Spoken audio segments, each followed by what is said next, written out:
Part of me was almost about to sing that we're going on a trip, which we are. One of my favorites. Nobody could see that. Nobody saw, but I hope she nay-nayed. I hope somebody felt it before she described it. But we are going on a trip later this month to an undisclosed location because we don't like being specific on this podcast. But we're getting tattoos. That's one of the things we are definitely doing. And also eating hella good food. I gotta remember to show you that TikTok with that donut place because I desperately want to try those donuts. Every good city has a good donut place. They still don't know. They don't know where we're going. But we're gonna go. We're gonna get inadvertently tan. That was literally the least helpful way to describe this place. Oh, that random TikTok of that random donut place in this particular city. I like it. Wherever party is, they're like, oh yeah, they're in my state and they're going to that city. Hey, yo, you right, that donut shop is lit. It is popping though. I get those donuts all the time. Somebody out there is going to be right though. But I'm freaking excited, dude. I'm so excited. My other than nature, which, wow, it's pretty on brand. It's just hitting me now. Food is like why I go to places. So I'm excited. I've never been to this city before. Which is exactly why we're going, because we have never been and we've talked about going before. It's right there. Never came up. It's right there. Distance-wise, it's right there. No. It's like hypothetically living in New York City and then never going to. Right. We will never confirm whether or not we live in New York City. Wait, they know we're in Florida. Yeah. Fuck, I already messed up. That's all you get, though. We're going to that city with the donuts and the food. That very exclusive place in Florida with the donuts and the food. Oh, I'll tell you this. There will be sunshine. Oh, now you're giving away too much. Oh, I'm sorry. Just cut that part. They might find us now. But yes, I am also excited. The thing is, because we've talked a little bit before about, like, I have a lot of tattoos at this point. It's solidly at least most of one arm is covered entirely. I have but 4 tiny ones. And you have a whole arm. Yes.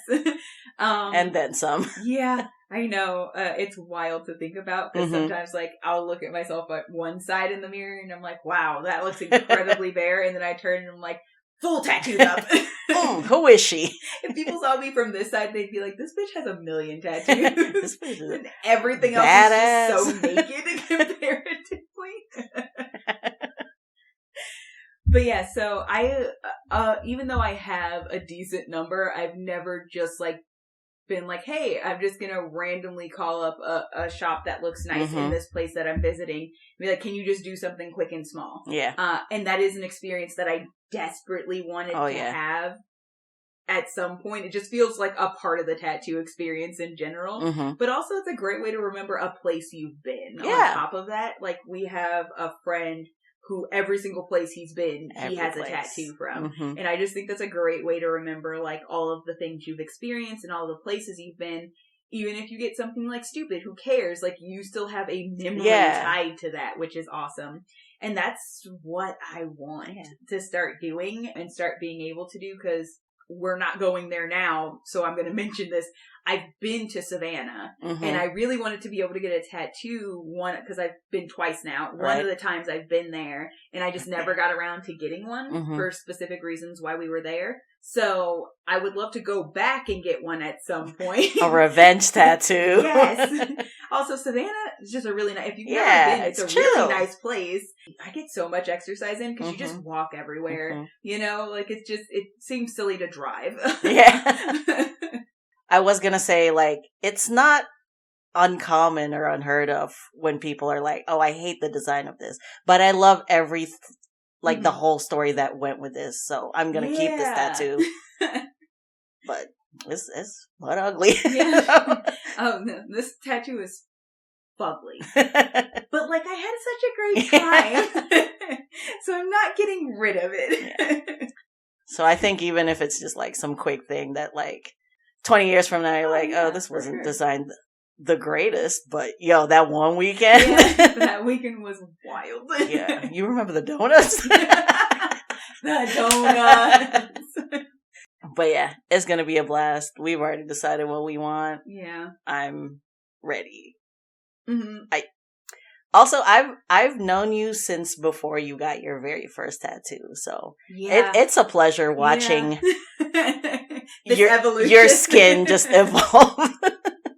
It slowly is being just very colored crazy in. To, like, look back at some older pictures and just be like, wow, it's so I don't really remember naked. I don't really remember that point in my life anymore. I don't really remember waking up to naked arms anymore. I actually just had that phenomenon earlier this week where I was like, I just got out the shower and I was brushing my hair and I was like, oh, you're there. Oh, hello. I'd forgotten about you.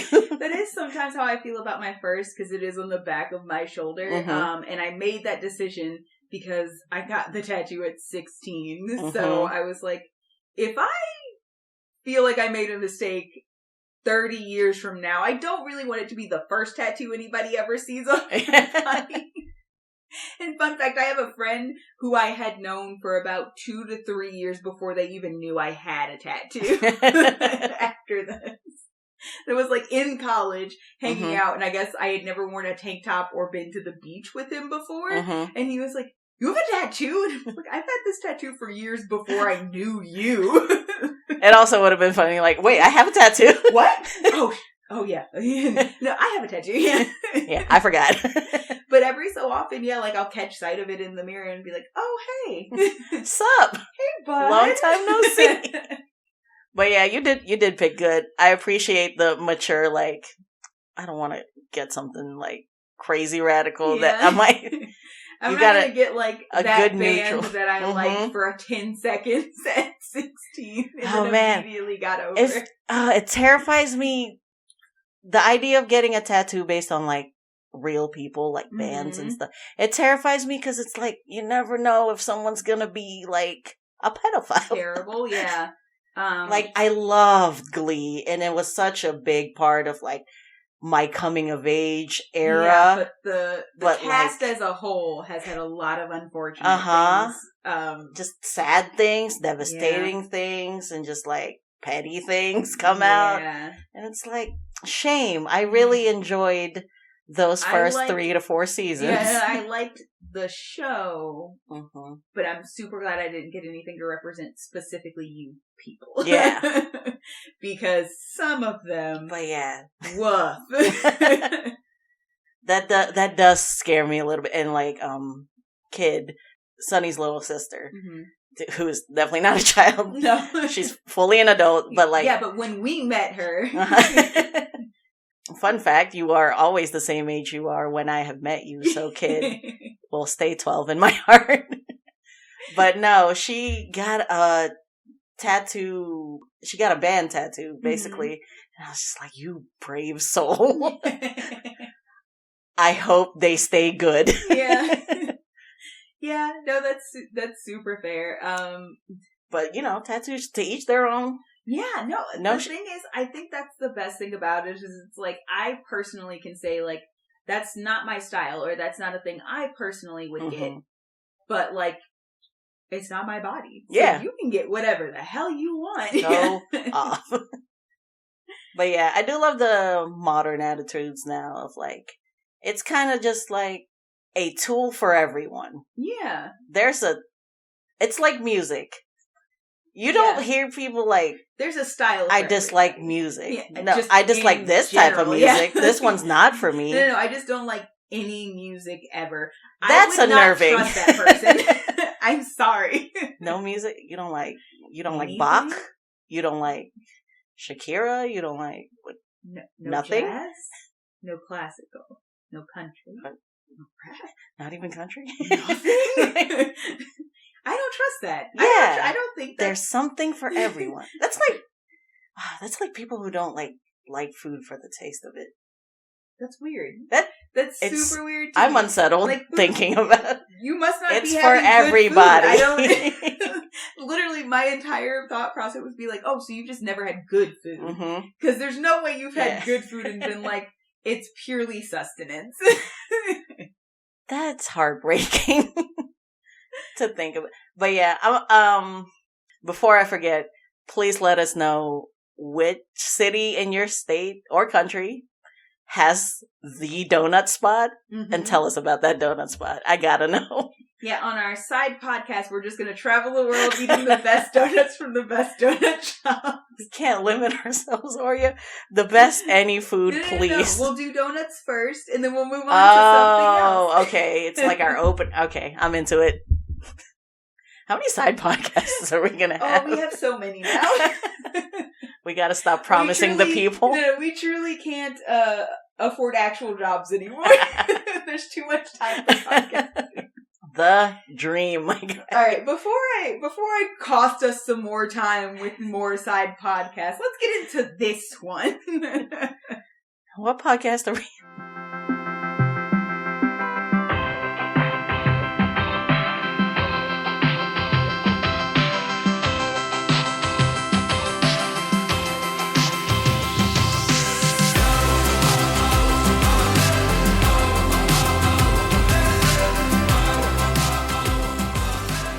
I guess if you don't know where you are, this is going to be very confusing because we're not a travel podcast. Yet. But for those of you just joining us and a little bit confused about what exactly our theme is, travel or tattoos, we're happy to say neither. Yeah, it's none of those things. Today, I am your raging rogue Oreo. I am your donut druid chef. We're a little bit those things. Yeah. We are traveling and we will have donuts later this month. I guarantee it. This is Rogue and Druid Podcast. Welcome to the party. If you're just joining us for the very first time, no, we don't travel for this podcast. No, we don't eat for this podcast. Like we said, yet. But we are planning to take over the world. So, check in on us in like 2 years.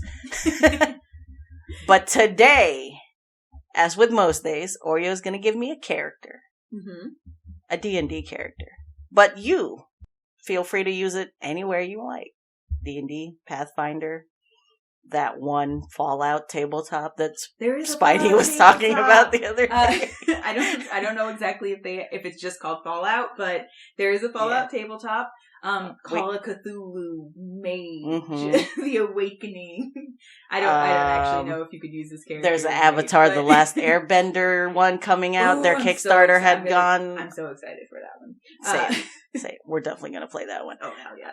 Anyways, feel free to take this character or any of the characters she said so far and play it in your games or put it in your stories if you're an aspiring author or graphic novelist or regular novelist. Put it in your Sims or whatever thing you could make a character in and let us know about it. Today is our second character of May. Oreo's going to come at me with one I've never heard of before. Probably, I don't know. Sometimes she surprises me. I do. To keep you on your toes. And then at the end of the week, I try to make a drawing out of it. Yep. But not on this podcast. In our same but different podcast on the YouTube. Yes. Go check us out there. We'll cover this later. Oreo, what you got? Okay, so today I am giving you something entirely new. The Ruby and Sapphire in me just got triggered. Sorry. But it's also fine. You're welcome. Thank you. No, I am giving you a class we've not done yet. Is this our last class? Is it our last class? Is it the B class?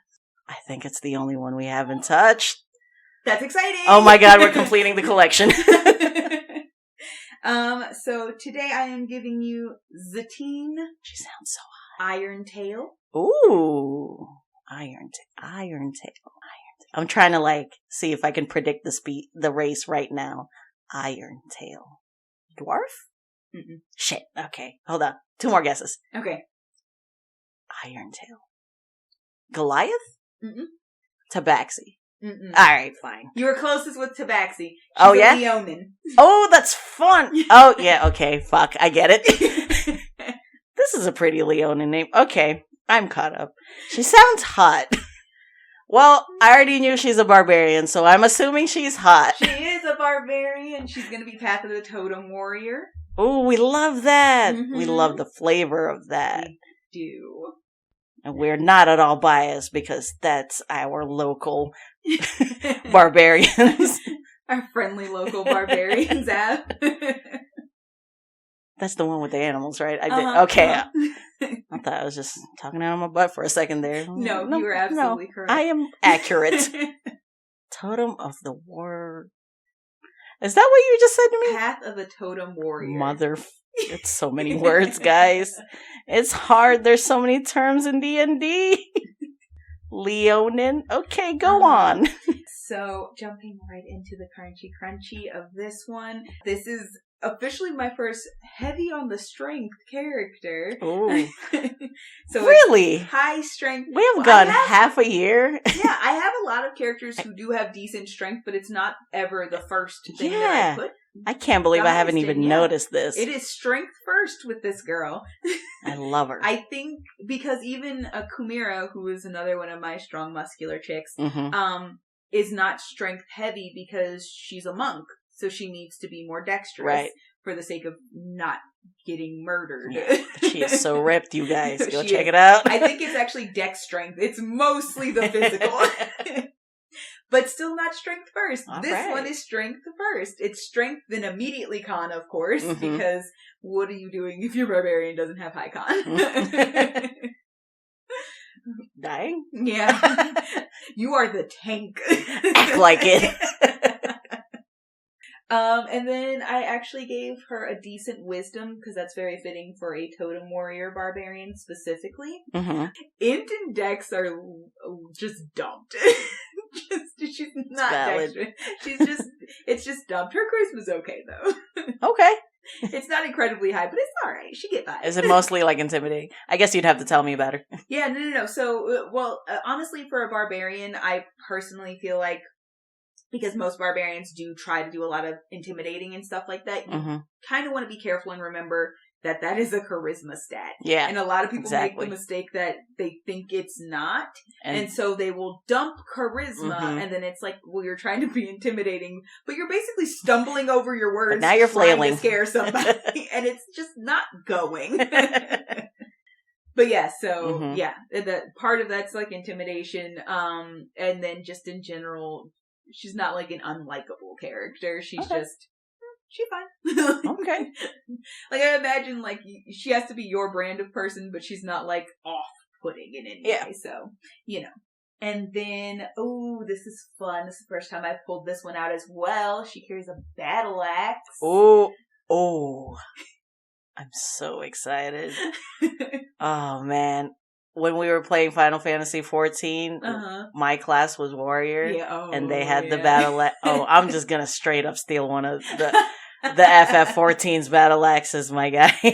Oh, hell yeah. And then obviously, so this is, I think, one of the first characters where it's like, I'm not giving you armor information. Ooh. Because barbarians. Ooh. You're telling me it's mostly naked. Yeah, they don't. Well-built Leonin women with a battle axe. This is another one for our furry fans. We are spoiling our furry fans. So often. Am I one of our? Yeah, I just want everybody in our party to feel seen. So every now and then, I just gotta give you a real beefy woman. Every now and then, I gotta give you a real furry pleasing woman or man. Actually, the first one was Barry. So yes, so I do feel equipped. On a silver platter, you were like, take this alpha. Yes. And run with it. Pretty much, man. It's actually a little bit funny because she's going to be very much slightly different from Kumira on the level, because Kumira is just like, yes, please, gaze at these muscles and be amazed. Behold. Whereas she's just like a passively beefy woman. Oh my god. You know that works too? Yeah. I feel like I keep like stopping you from getting into her because I'm just thirsting over her preemptively. I haven't told you what she looks like. I'm telling you, the internet loves a big woman. There was a whole song in Steven Universe, and all he was asking was for a giant woman. So, and we felt seen that day. Truly, okay.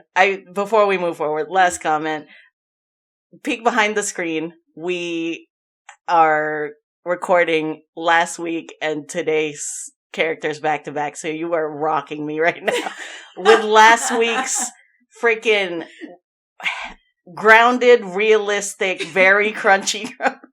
And you're like, okay, hard left. Yep. Let's go into the sexy zone. Yep. I didn't expect this would be the ride, but let's go. I'm going to tell you right now, I don't know what happened in May. Maybe it's just because we technically didn't really do anything. Spicy today. Didn't do anything for January. This is technically our 6-month mark of consistently doing this. And I guess I'm just touching all our bases. I'm just really realistic. Here's a hot, beefy woman. And we're going wild. Next week, it's getting wilder. Fantasy. We're going full fantasy. A roller coaster this month is. Just wait till this one. I'm struggling to function. Please go ahead. Okay, so physically speaking, I immediately decided that I wanted her, much like actual lionesses do not have any hair, they don't have a mane, I wanted her full sexy bald woman. Oh! Immediate Dora Milaje energy. Yes, actually, absolutely. I'm gonna write that down, sexy bald. Here's right the fun here. thing, though. I did, since you're saying Dora Milaje, she does also have a secondary weapon, and I gave her a javelin, so it was very much in that vein. I feel so seen today, Oreo. I made her tall. She's 6'3". Ooh. Climb her. I can't turn it off. I thought I could behave. I'm only on the second line of her description. Please go on. And then, of course, she's a barbarian, so she's incredibly muscular. I gave her shining orange eyes, and because she doesn't have any hair, you don't have to worry about anything there. She is blonde. Do you remember the energy that Simba's mom exuded? Yes. That just are all of your Leonins just Simba's parents? Here's the thing. I actually made her a combination of not his parents, Sarabi, which is the mom's name, and then also Nala, which is that more adventurous kind of silly, excited to see the world kind of energy. All right. But no, when I was thinking Queen Sarabi confidence. Yes, when I was thinking of physical description, what I was imagining was that command of the room energy when she walks in. It's I'm not trying. Yeah. But you will take notice. Queenly. Yes. Yes. Please go on. That pause. I am holding myself together by a string. And then I gave her just light brown fur because obviously lion, so. These are weighted pauses. I'm trying to let you take notes, but I'm also waiting to see how the you're timing doing. Is. I'm fine. I'm not sweating at all. And then the last little bit of crunchy is I actually made her a guild artisan, and I'm about to get into exactly why when I jump into this backstory. We got a 2 in a rower. I know, right? Completely different types, too. Yep. So she does have, because once again, I like giving DMs people to hurt. Yes. She has a full family. Love it. But basically, so Zitine's backstory is that she spent her whole life in the Irontail Tavern, which is her family-run tavern. Uh-huh. So it's her, Her mom, Seza. I like Leonin names, so I've just been picking their base names. They're a lot of fun for me. Her dad, Grexus. Ooh, I like that one. Right? That's a strong name. She has an older sister, Koila, and then she also has her grandmother, who's Antigone. I feel like I already get the vibes that, like, Koila just seems like that light-footed type. Yeah. Like, is an archer. She's very... Grexus has that, like, battle hammer, like... full pauldrons type dad. Like. If they were going to battle together, that would exactly be the vibe. But, so basically what ended up happening is the tavern is in a place where a lot of travelers and adventurers come through. Right. They are like a Nexus tavern. So the tavern does great, but she spent her entire life growing up around all of these adventurers, all of their stories, all of like these wild and crazy tales, watching these people roll through, and just like we talked about last week, just dropping a solid casual 200 as a tip through town. And so, like, as she was spending hours listening to them casually talk to each other about the wild things they fought, or telling and sharing tales with the rest of her family as they served and things, she was very, like, bedazzled by, like, she was star-eyed child, like, wow, this is a life. This is amazing. But of course, you know, she, as a child, her thing was like, oh, I'm gonna do that one day. That is gonna be my life. That's what I'm gonna grow up and do. I'm gonna become an adventurer. I'm gonna go out there. I'm gonna be the person just giving $200 tips no matter where I go, because it's awesome. Like, and then of course, as life goes on, it just doesn't happen. Part of that is because her parents are very much against her becoming an adventurer. She hits a point in her life, because I did also make her older. Like I said, Louisa was one of the first characters that I started dipping into, like, having older characters and stuff like that. She is actually the exact same age, so I was continuing on. I was like, it's kind of interesting to see what stops an older character from adventuring earlier in life, and then also what causes them to go out and make that choice the later in life you get. Breaking the mold a little bit of, like, well, this is the career that I'm picking, so let's go. Right, exactly. So, she starts to realize, like, she's living her life in that one day, and then, like, she looks in the mirror and she's like... I feel that one too, goddamn. I'm 28. How many one days are left? I didn't feel... I didn't want to be attacked. I'm sorry, listen. I was like, yeah, let's do it on a Sunday. Sunday's a rest day and relaxing. Let's record. Remember how I said this was like a bridge? Can't believe way too real and like the full fantasy we're about to hit in a minute. This is a bridge. I'm once again rocked. We are getting over it. If you say so. But yeah, so like she starts to realize, and she's like, oh shit, like I need to go now. Because she starts to think like, oh, like I don't have time for this and I'm going to actually do this now. It starts prompting a lot of arguments between her and her parents, who are like, you were in Irontail. You belong at Irontail Tavern. Not out there trying to possibly get killed. It literally has your name on it. Adventures. This is your legacy. That is some bullshit. And so they're basically, you know, they're doing like a normal parent thing. They're like, you have no idea how dangerous this actually is. Like, you don't know. I get, like, you remember the good stories, but like, we've been doing this for generations. We know adventuring. Like, this is foolish. This is still childish behavior. You're supposed to be thinking about like settling down and like continuing on this legacy and helping your sister run this tavern after we're gone. Is she the little sister or the big sister? She's the little sister. Oh. Yeah.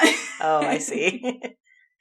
And so still basically, feeling very attacked, but go on. Literally the day of her 28th birthday, her granny, who has been listening to these back and forth conversations over and over again, kind of comes up to her with a satchel of her stuff already packed and ready to go. You know, I fucking love this trope! And she's basically just like, you know, the truth of the matter is, I was you when I was younger. I was doing the 1 days, and then I woke up and I was married and I had a son and I was running the tavern like my parents before me, and I didn't get to go out and live that life and see what else is out there and make the choice really for myself that this is what I want, and I don't want to see you make the same mistake I did. Your parents are asleep. Go out. Go on. Go now.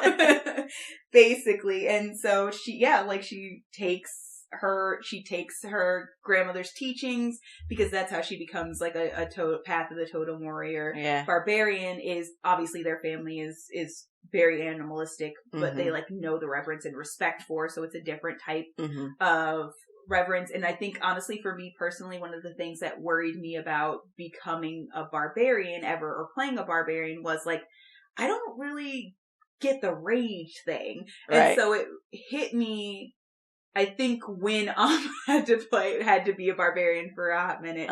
Like, there are different places you can get that from, different ways you can let that manifest. I think it would be really interesting to not necessarily go into a rage, quote unquote, but as a character, mechanically tap into your more animalistic nature to be stronger and faster and more capable in a fight without actually really losing control of who you are. So, because a lot of people, I think, one of the biggest problems is, from my perspective, anytime I saw a barbarian going into a rage, it was kind of like frenzied and crazy and like very violent and like, you know. That's just a better flavor. Yeah. And so, like, it's stepping into creating this character who, for me, it just kind of made sense to follow this path. Yeah.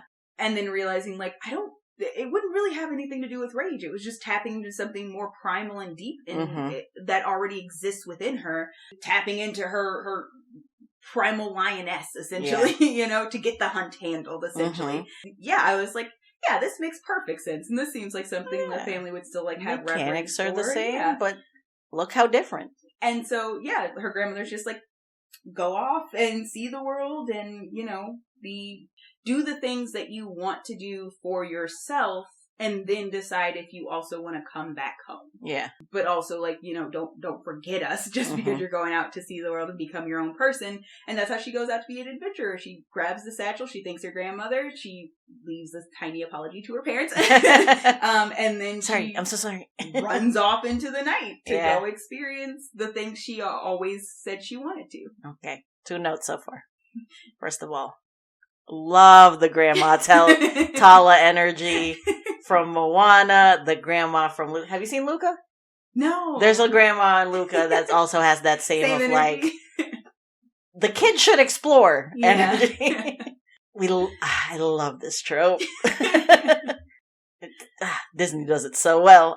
My second note is like I was saying, the whole rage mechanic is just a matter of flavor. Like, I have been wanting to play my main in Don't Starve as a D&D character.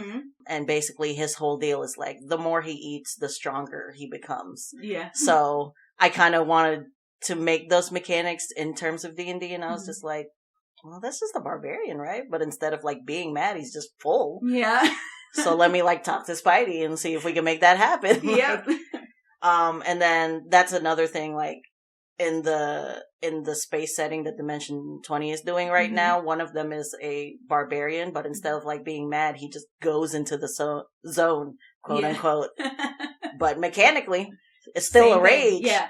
Yeah, so it's like, it doesn't have to be this frenzied Viking running in with 2 battle axes while high on mushrooms type deal. I do think Wizards of the Coast has done a good job of like giving distinctly different flavors to these barbarians, because like they do different things, sure, but the actual feeling of a rage can be very different just purely based on which subclass you pick now. Yeah. Let alone just you as a player deciding what rage means to you as a character. And so that was really fun, because like I said, for me, a lot of what I saw, and it's honestly just purely the like stereotype of what a barbarian is, was just a lot of the same thing. And it was like, I don't really want to play a character who goes like mad. Yeah. Like, I think calling it rage is a pitfall. Yeah. But like, it's really just this very strong emotion that manifested into these extra abilities. And I think one of the first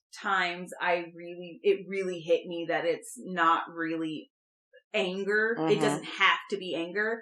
Was actually somebody, I don't know who it is, because I saw this years ago on the internet, but it was somebody basically saying like, ooh, a barbarian who actually their rage is, triggered by like sadness, essentially. Like they cry. It's not like, like battle yells and all that stuff. And basically like somebody then played out that scenario, which was both beautiful and terrifying. Because they were, basically what it was is like, oh, barbarian goes into rage, starts like, or tears fall from eyes, and then one of the enemies is like, oh my god, you're crying, like what the hell, it's so pathetic. And then the barbarian's response is, these tears aren't for me. It's like, that's one of those 2-sentence horror stories. Oh my god, I'm gonna die. But yeah, rage can be handled in so many different ways. Yeah. But the mechanics of them are just chef's the kiss, though. The so, extra damage, reckless attack. Love a barbarian. That is like, you want to tank and protect the crew? That's your guy.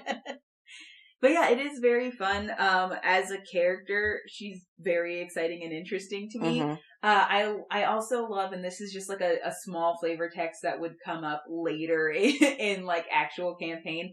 I also love the idea that like her preference is that her nickname be Z, just a Z-I, like the beginning of her name. But like, if you ever go back and like to deal with her family and see her family or something like that, her family calls her Teeny.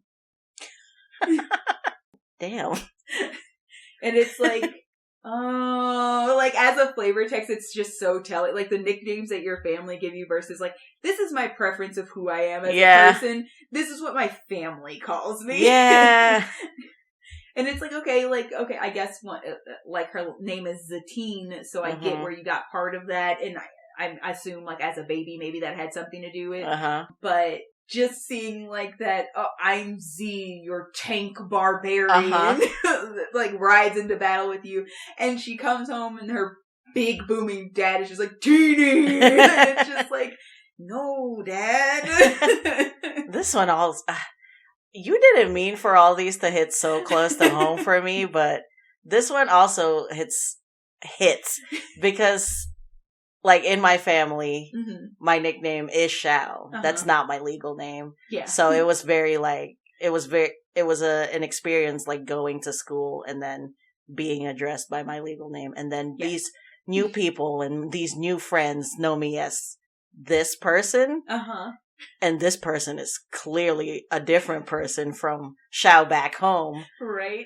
So, like, those identities crossing, that's a fun thing to explore with this character. Yeah.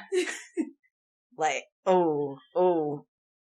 it hits, Oreo. Yeah. It just hits. And I love, so a lot of this is going to be, because for her specifically, it's just a lot of like figuring out who she is outside of her family and like giving herself this space and opportunity to actually explore that. Yeah. Which doesn't have to be that deep. She could just go out and find, she's like, oh, I'm having a blast out here. Like, life's good. I'm about this. And you know what? I was right and Grandma was right. This is where I want to be. Like, you know? Or she could find, like, there are aspects of being with her family that she misses. Yeah. But, like, there would have to be some sort of reconciliation between the person that... And this kind of goes back to the conversation we had a little while ago. It might have been April or it might have been March. I can't remember what. It's like the person your parents want or expect you to be versus the person that you yourself are trying to be or would like to be. And just like kind of having to, there is always a moment you have to have some sort of reconciliation between like, I understand what you expected. I'm an autonomous person and I can't. Alas. Yeah, like I am who I am, essentially. So yeah, like obviously the biggest thing would just be like you have to have some sort of reconciliation for that to come full circle for the character, which would be very funny because obviously, like, Granny's taking the brunt of that. Like, she ran off and she's like, I let her go. Like, just like whatever that fallout afterwards is. And it's interesting because the mentality of the grandmother being like, I know what it's like to like have the what ifs and I don't want you to spend the rest of your life with what ifs. Yeah. On the flip side, obviously the way my life turned out, I don't regret a thing. Like, I love my child. I love my family. I love my grandchildren. Mm-hmm. And I love that this tavern is still standing and prosperous and like I do have this legacy to give. But on the flip side of that, I will always have the what if of the things I wanted to try or do that I didn't do. The life that got away. Exactly. So it is very interesting to kind of explore and explain like that and like see that difference. Like, you can do different, so do different because you still have a chance. Honestly, there's a little bit of like, you remember Barry, of like, what if something happens to Zitene and then Grandma's got to go get her? Yeah. That would be very fun. It's another 2-for-1 game.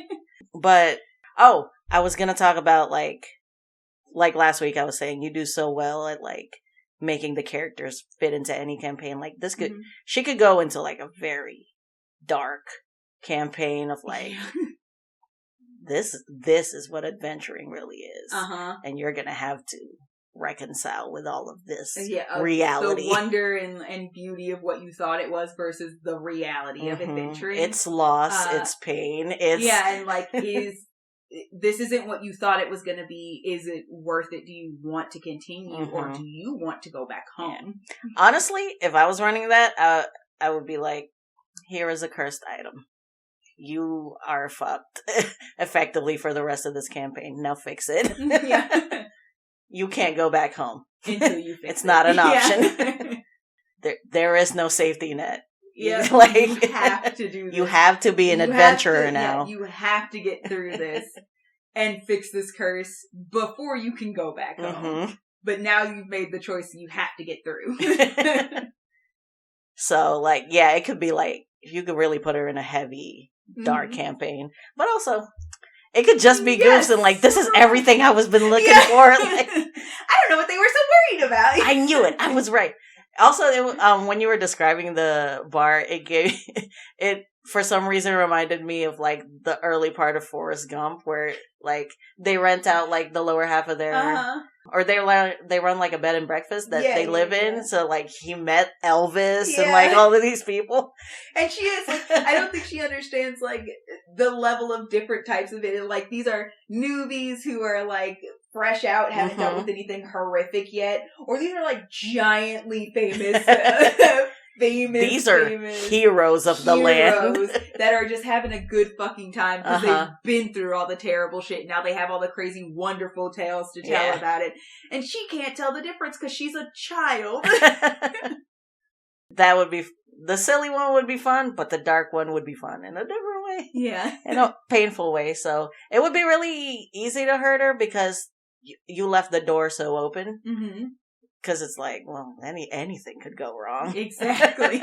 I think it's one of those where it's just like, oh, so like the adventuring could just suck and she could just not be able to go home for some reason. And now she's just trying to the entire rest is her reconciling with like the hope she had for adventuring and her desperate desire to be like, home was better and I want home again. Or it could be kind of that middle ground of like, I'm not having the best time, but I cannot prove my parents right. I'm not going back until I prove them wrong. It's gonna get better. It's gonna get better. Which I also feel on a different level. And then there's also like just in general, like her family in general, just like having issues or having problems or reconciling, like, because this is her grandmother and this is an adult, almost 30-year-old woman. Like, what happens if her grandmother dies and she's not there? Because she went off adventuring and, you know, different stuff like that. So like, there's the easy, you have a family, perfectly right for the hurting. But then also like just the simple idea of like, adventuring is not going it's not what you wanted it to be. And you have to make a decision as to what is worth it and where your heart really lies. Like, is this what you want for good or bad, or was it what you thought you wanted, and now you have to find a way to the thing you actually want, which is honestly back home again. Mm-hmm. Yeah, or maybe at the end of the day, it's not, she's like, okay, adventuring's not what I wanted, but also I want more of the world than just my little corner of it. So I have to find a happy medium, and I don't know what that is yet. Mm-hmm. I like how we've been doing this for like 6 months now, and we're like, well, you know, there's the easy ways of hurting them, which is like just family and murder whatever. the family, I guess. Like, it's always an option. Like, I also think you could hurt the inn because it's like it's named after their family, and it's this the thing generational thing kept that saying like this is our legacy. Yeah. So like I think on a level, whether she realizes it or not, it would be quite devastating to find out that thing she in her mind was like, this is steadfast, even if it's not what I want. It's there. Have raiders roll through and like destroy it or something. Like there's so much you could do with that, because they are, like I said, they're a Nexus Inn, so they have to be in a place where it's very possible for them to get attacked. I'm still in like last week's mindset of like, oh, the bank's gonna come in and take the inn. There are banks in this fantasy world, and they are taking this in for some reason. Because it turns out the reason her parents didn't want her to leave is because they were actually struggling. Yeah. There's that. What if she was right about the adventurers, but wrong about her family? Yeah, that would be. Then she's gotta go. It's also crazy because then at that point, Grandma had to know. And still is like, I feel like if you make the decision to stay because you know this information, you're still going to have some regret or resentment. Yeah. And I would rather you make the choice without any thought about why we could be so desperate for you to stay. Then give you that information on top of that and then be like, but if you want to go, go. Oh, I like that. That's probably how I would do it. Just saying. Hi, I'm from the Fantasy Bank, and I'm repossessing your tavern. Oh, that hurts on a different level. Because it's not an internal thing. Yeah. It's now I gotta go. I have to do this thing. I'm doing this to make money. I'm buying back my tavern. Love that. Oh, man. There's so many ways to hurt it. We got the basics down. Easy. You keep giving siblings. You keep giving grandparents. Like, you're making it too easy. Is it too soon to dive into our lesson? No. Okay. I don't think so. The lesson is, be nice to yourself about the pace that you're going at. Yeah, I would agree with that. I think there's like a twofold lesson here where it's like you never really know exactly what's going on with the people around you, but like you also need to realize that they don't really have control over what's going on with you. So I think compromise is always the best option, or like honest conversation. Let's say we take this, like the parents have been this hard and steadfast about her staying because they were struggling. And that's why they desperately wanted her to stay. But it's like, that's a conversation you could have had with your adult daughter to really explain to her what was going on. But if she wants to go, like that's still her choice to make. That's not a choice that you get to make for her. But also on the flip side, 28's not that old. So like being like, oh my God, I'm going to run out of time and I'm never going to be able to do the things that I want to do. That's also like a lot of pressure to put on yourself. Right. as the team, to just be like, if I hit 30, my life is over and I'm never going to become an adventurer. It's just like, I mean, if you're 30 in the same place you are now, you could still just walk out the door and become an adventurer.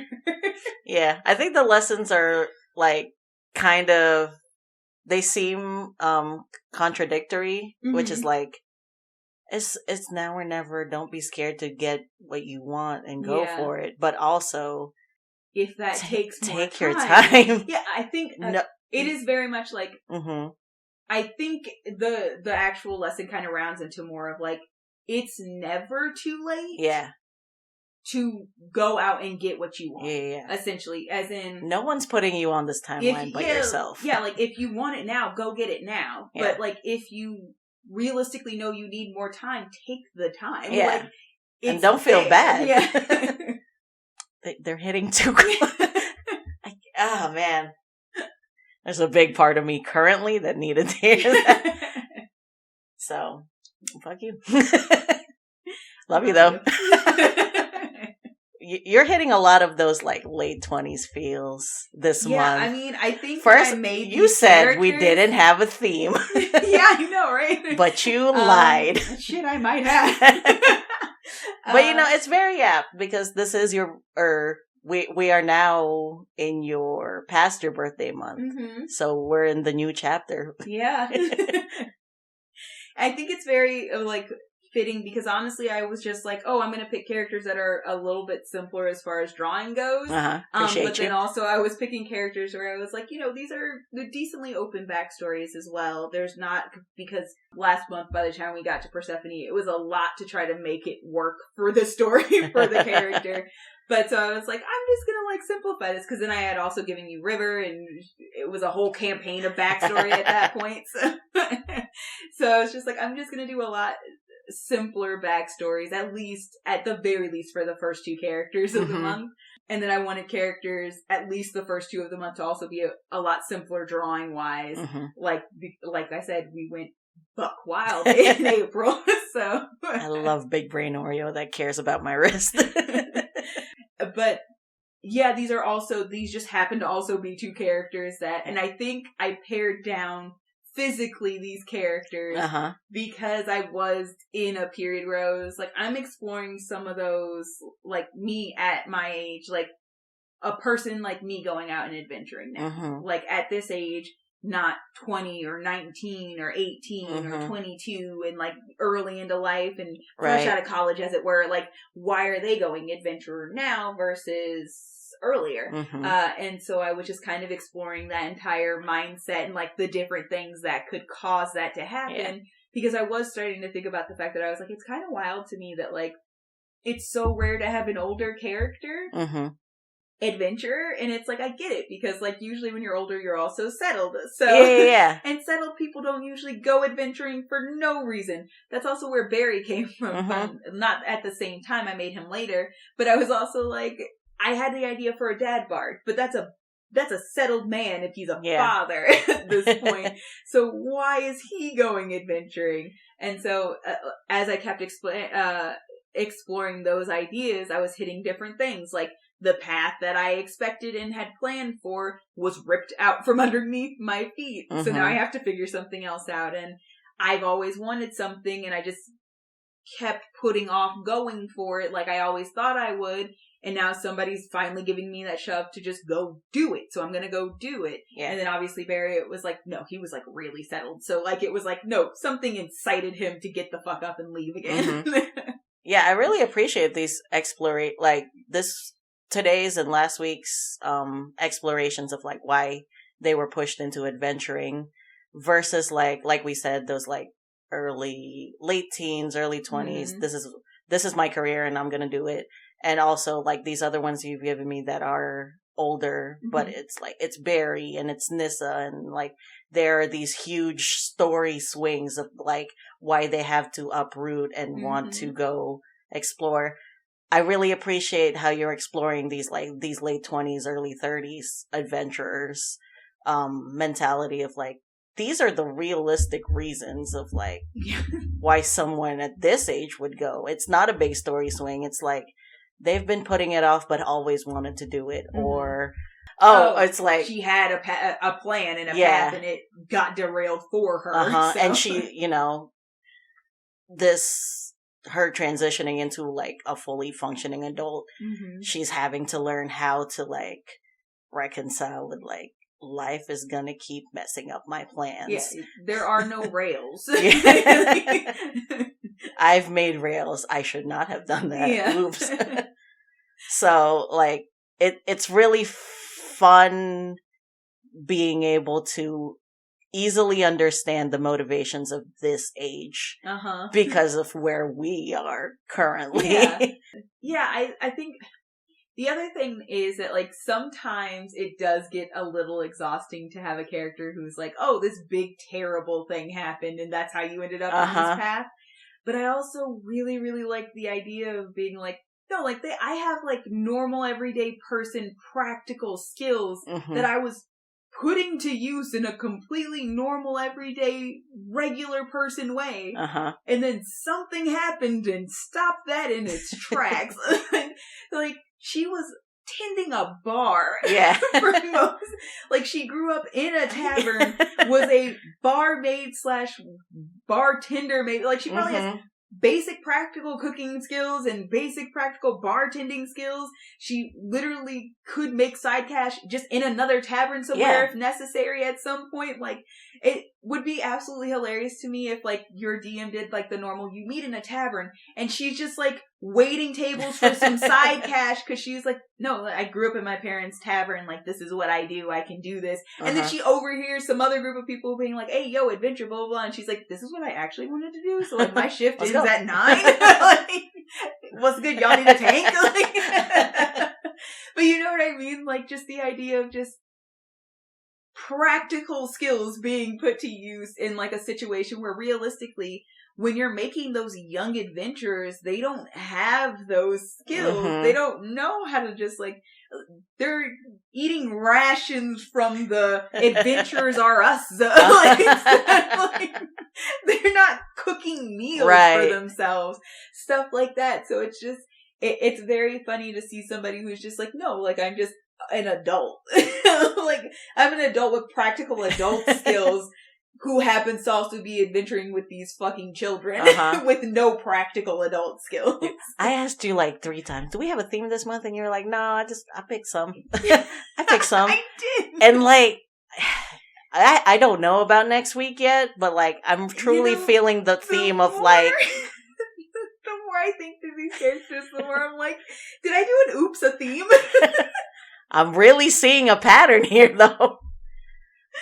And it's so fun how you're just like, let me take this probably NPC that somebody could just see in passing and turn them into an adventure. Which is, you know, I'm having a blast over here. But I will not be surprised if that's also what you give me next week. Well, shit, we'll see. I'm waiting with bated breath. I'm starting to think I did. I literally feel like I'm going to start next week and be like, oops, all theme, huh? But also, like, from a DM standpoint, I really appreciate Louisa and Zitene because it's so believable to have them in any world. And that's frankly so easy. Because, I think the thing that I love about that is it's like, if you just take these backstories, it's like there's taverns literally every fantasy world. Yeah. Like, I don't care how steampunk this world is. There's a bar place to get drinks. I don't care how modern, how old, how steampunk, are we in space? Are we in the Middle Ages? There's a bar. People like drinking. These are things that will always happen as long as you have sentient beings. Yes. Drinking and fighting. Yeah. Blacksmiths and bartenders. And that's the other thing, too. It's like, blacksmithing is so versatile that it's like, maybe she was making armor. Maybe she was making horseshoes. Yeah. Maybe she was making weapons. Like, it doesn't matter where you... Once again, steampunk, she's an artificer. So, like, she's working on... She has a robot companion. We need people to make things. She's in space. Always. He looks more like Wally. What do you want from me? But, truly appreciate them from a DM standpoint. Because sometimes I'm like, all right, here's the setting, and then I love you, Zav, but then Zav will come in with like, I got this guy. And I'll be like, okay, sure. We can make it work. Let me get back to you. I think, I do think that's the nice thing about having the Rolodex that I do too, because Usually what happens is someone's like, hey, I'm thinking about making a campaign. I'm like, well, obviously I want in. But also, what world are we in? Yeah. And then I will literally go through my list of characters and be like, okay, you have like a cross-examination. Yeah, like based on the information you gave me about how the world works, who's out, and then based on if you're telling me like, oh, these are races that are out. Okay, you're out now too. Like, I'm literally just picking people up. I'm checking resumes, essentially. Yeah, I imagine like just a bunch of meters of like, how Feywild involved are we in this world? All right, well, Persephone is out. Like, right? Oh, there's no like giant races. Okay, no Furbolgs, no Goliath, no half. We're gonna do a low magic thing. All right, I no magic user. I got fighters for days, my guy. Let's go. I am ready. I want to play D&D. Is the gist of this? You tell me a world, I have a character for it. And then I have characters like these where it's like, okay, it's in space, but technically there's bars. And it's like, okay, well, I'm tweaking what the bar looks like. Now it's on a space station. Yeah. Okay. She's still from a bar, and she still wants to explore. Now it's just planets. Right. She hopped on the next spaceship out instead of a cart, obviously. Easy. But... yeah, I love the simplicity and insertability of this. I cannot. Every time. They just are. That's what they are. Tell me a better way to describe it. Leave it in the comments. If you're tired of the word insertable, you tell us a better way to describe it. We're not promising we'll heed it, but you can tell us one. Love the relatability. Love the very open door of like, what could go wrong here? So much could go. Regular adventuring shit, family shit, dark, grim, soul crushing shit, the works. All that good stuff. She is a supreme pizza of a D&D character. Got any plugs? We didn't do plugs last week. Yeah, good. We didn't. We kind of didn't, because we talked about Among Us again. Yeah. It's solid. No, if you got like at least like 7-8 people, solid time. Ooh, a lot of fun. Do I have anything to plug today? Not immediately that I can think of, actually. I watched a terrible movie the other day, but I'll tell you about that next week. Okay. So I don't want to plug that unless you like bad movies. Okay. I'm going to do a bold plug. I actually haven't seen the movie, but I'm going to see it this week, and I'm very excited for it. Mm-hmm. Mainly because the main character is somebody I love. Have you seen the trailer for Everything Everywhere All at Once? No. I will show you it. The main character is Michelle Yeoh. I love her. You know what? Instead of plugging the movie, let's just plug Michelle Yeoh. Yes. She's amazing. She is amazing. Brilliant. Crouching Tiger, Hidden Dragon. Shut up. Shang-Chi. If you have If you have not seen Crouching Tiger, Hidden Dragon, she was in Joy Luck Club, right? After this episode, stop everything and you go find that movie. It is so good. She was in Joy Luck Club, right? You were telling me? Maybe not. No, I think she was. She might have been. I can't remember now. But I love just shouting out like actors we like because they're good. They are good, and the trailer for Everything Everywhere All at Once looks like chaotic. I was like, there was something else recently. Crazy Rich Asians. She was in Memoirs of a Geisha. Mm-hmm. Oh, I see that now. Oh yeah, she was great in Memoirs. God, just the picture of this movie looks good as hell. Oh, that's right. She was also in Guardians of the Galaxy. I don't think you've seen this movie. It's on Netflix. I'm starting to remember all of these things she's been in, and now I'm just like, I just want to plug every movie she's ever been in. She was Celine Dion's It's All Coming Back to Me Now. Yeah, there is a movie on Netflix, and I will absolutely plug this movie just by itself, too. It is called Gunpowder Milkshake. It is a wild assassin movie. It's got Karen Gillan. Who I also love as an actress. She was in Doctor Who. Mm-hmm. She's also, actually, they were apparently both in Guardians of the Galaxy with each other as well. Oh. She's Nebula in Guardians of the Galaxy. Yeah. She's been in a couple other things. She was in Jumanji. She was in Jumanji. Ruby? Yeah, she was the dance fighter with the red hair. But yeah, no. But Gunpowder Milkshake is this crazy assassin movie. Mm-hmm. Both of them are in it. Also, Angela Bassett. talk about a powerhouse of acting. And then also, girl, if you haven't seen this movie, I highly recommend it. The P formed in my mouth. I was like, wow, what a powerhouse of a cast. And then you said it and I was like, wait. No, yeah. And then, oh God, I'm trying to think. Because Karen Gillan's mom is played by... is it Charlize Theron? No. It's Lena... Is it Lena Headey? Oh, Cersei from Game of Thrones? Yes. I cannot for the life of me remember her last name. I think it's Headley? Okay, maybe. Yeah. That sounds right. But anyway... Amazing cast. It's wild. It's got a little bit of a retro feel, but it's also just like these insanely powerful, epic, kick-ass women going against this patriarchy. It's a vibe, my dude. Big Rogan Druid energy. Highly recommend it. But also, like I said, just in general, obviously Michelle Yeoh. Oh, for sure. I agree with Oreo. Please go watch Crouching Tiger, Hidden Dragon if you haven't seen it. So good. It's so my childhood. Yeah, like, for real. I want to be freaking jumping from bamboos and freaking sword fighting. And... I don't know how it happened, but like me and my sisters would go through, especially my older sister, would go through these phases of like watching very specific types of movie. Yeah. And, like Crouching Tiger. What's the name of the one where the girl is blind? And it's House of Flying Daggers. House of Flying Daggers. I never actually saw the second Crouching Tiger because I was really worried it was going to be bad. No, there was a second. There's a second one apparently. But like that is very specific vibe of Asian, like very artsy. Like those impossible, the anti-gravity, beautiful sword work. That energy of there was just like a period of time where it was all we were watching for some reason. Not for some reason, they're great, but like I don't know how we got there is what I'm saying, but like woo. Blockbuster probably. Yeah, honestly. You know that era.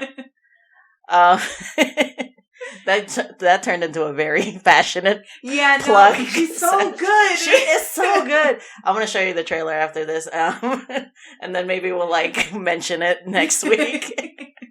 But yeah, like we said, please leave us a comment if about your donut cities or your favorite Michelle Yeoh work.